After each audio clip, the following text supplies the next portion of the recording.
1 an et demi après la mort du célèbre homme d'affaires Bernard Tapie, sa famille se confie et revient notamment sur l'alcoolisme de sa première femme, Michèle Leyec. Le 3 octobre 2021, le monde des affaires et du football disait au revoir à l'une des personnalités les plus clivantes de ces 40 dernières années, Bernard Tapie, disparu après plusieurs années de lutte contre un cancer. Dans le dernier numéro de Gala, c'est son fils, Stéphane Tapie, qui prend la parole, et qui refuse de se décrire comme le fils préféré de mon père. Stéphane Tapie est né de l'union de l'homme d'affaires avec Michèle Leyec en 1964, une femme discrète. Le couple fera la une de nombreux journaux jusqu'à sa séparation en 1986, suivi quelques mois plus tard d'un second mariage, le 23 mai 1987, avec Dominique Mialet-Dagnano. Une mère alcoolique et un père absent, le clan Tapie face aux révélations du fils. Dans une interview à la Provence en 2010, il confiera avoir été infidèle à de nombreuses reprises avec sa première femme. « Je suis excessif en tout, quand je fumais 3 paquets par jour. Avec ma première épouse, j'étais infidèle. »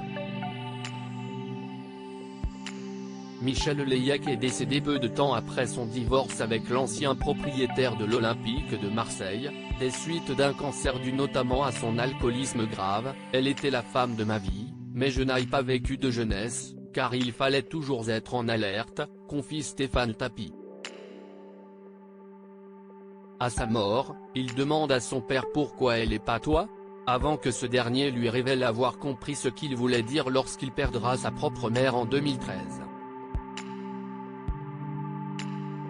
L'enfance de Stéphane Tapie, dramatique, est surtout marquée par le silence autour de la maladie de sa mère. Tapie était au courant de sa dépendance, explique-t-il à l'hebdomadaire. « À partir de mes 12 ans, quand elle était hospitalisée, j'allais vivre à plein temps chez mon père.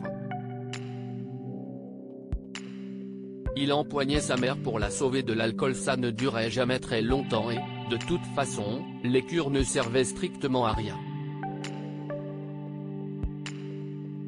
Il n'évoquait jamais le problème de ma mère, question de pudeur. »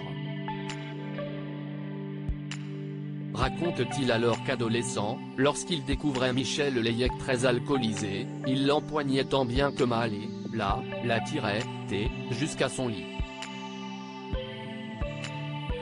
Ce n'était pas facile, mais que faire d'autre? Je me murais dans le silence comme dans un blocos. Lorsque Bernard Tapie tombera dans le coma, peu avant son décès, il lui dira « Si est bon, t'inquiète, je vais m'occuper du reste. Je prends le relais. » À lire aussi 1 an, mais l'amour, lui, reste intact. Sophie et Stéphane Tapie rendent hommage à leur père Bernard Tapie 1 an après sa mort. Photo.